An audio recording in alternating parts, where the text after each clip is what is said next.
Uy, mana Naruto kelib qoldik. Esil qo'ying ranjani boshlab ketdik mana. O'zimni bir tutib olay. Yaxshimisiz do'stlar? Men sizlarning 100 tuvan xijiljon do'stinglar yandim bayon. Bugun sizlarga maktabda yaxshi o'qimay jamiyatga boldir chiqib olgan oq terikka g'azab kuchlik diplomni olmay turib kanat boshlig'i bo'laman degan bir yigitning hikoyasini so'zlamoqchi. Burunnisida qaysi burunki ish qilib yomon uzun burun bir kunlar burun bir ayollar o'sh lekin erlar g'azab amroq to'qqiz quyruqli tulki jindan birsi tuyuqsiz bir kanatga hujum qilib qoladi. Uni bir odam bo'ysundira oladi. U bo'lsa-mu Rambo. Xapamala, boshqa karton ketib qoldimi?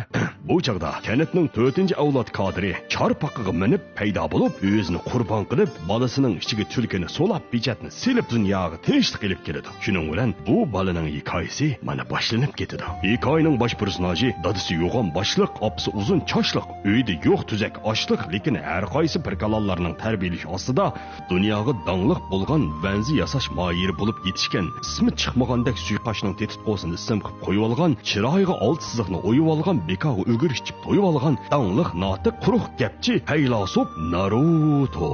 Okey, Naruto'ning tug'ilgan yurti o't ninja kenti bo'lib, ninja deganimiz chidamliqlar degan gap. Shunga Naruto burundilla g'azab chidaydigan bo'lib, eg'iz ishlatgani bo'ldigan ya bo'lsa, hargiz qo'l ishlatmaydi. Ashundaq bir yaxshi kunlar edi. Iruka muallim bolalardan boshlang'ichni bitirish imtihoni ilyotdi. Ya'ni ko'pish hunardan sinov imtihoni ilyotdi. Ha?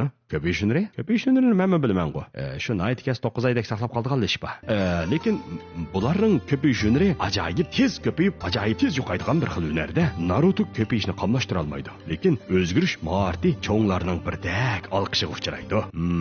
Bu bani sadadis kimshina. Lekin bundaq ishlarni jiq ko'rib ketgan Iruka muallim buni imtihondan o'tkazmaydi. Imtihondan o'talmagan Naruto amalsiz imtihon savolini o'g'irlab chiqmoqchi bo'ladi. Hamda o'ngishli qoldi komotida ko'pishni o'rganib oladi. Bu chaqda Mizuka degan oqchash Narutoni qaslab imtihon savolini bulg'ili keldi. Iruka bo'lsa o'zining otamras vatvatligi bilan Mizukini to'sab Narutoni ta'sirlantirdi. Hey, Tulyobash, muallimimga yetishma. Gumpamga qara. Kaga binsin. Chiqibishnadi. Bu ko'paygan Narutoni ko'rgan Mizuki qattiq cho'chib ketadi. Vosa, kayqo qilsam, bunda qilsam o'ladiga, bunda qilsam o'ynamayman. To'shang bo'ldi, to'shang. Iruka Narutodan qattiq rozi bo'lib ketib, uni imtihondan o'tkazib yetdi. Alay-balay taraqtiriq ushshaq ishlar bir monch tutgandan keyin Narutolar atratga bo'lindi. Mavi xijil bo'layotgan ko'ziga oq tushgan qiz bolaning ismi Hinata bo'lib, u Narutoni yaxshi ko'radi. Naruto bo'lsa qizil chochliq Sakurani yoqtiradi. Sakura bo'lsa Sasuke'ni yoqtiradi. Sasuke bo'lsa bo'ldi demedim. Naruto qatorliqlar bir atratga bo'linib, o'zining yangi muallimi Kakashi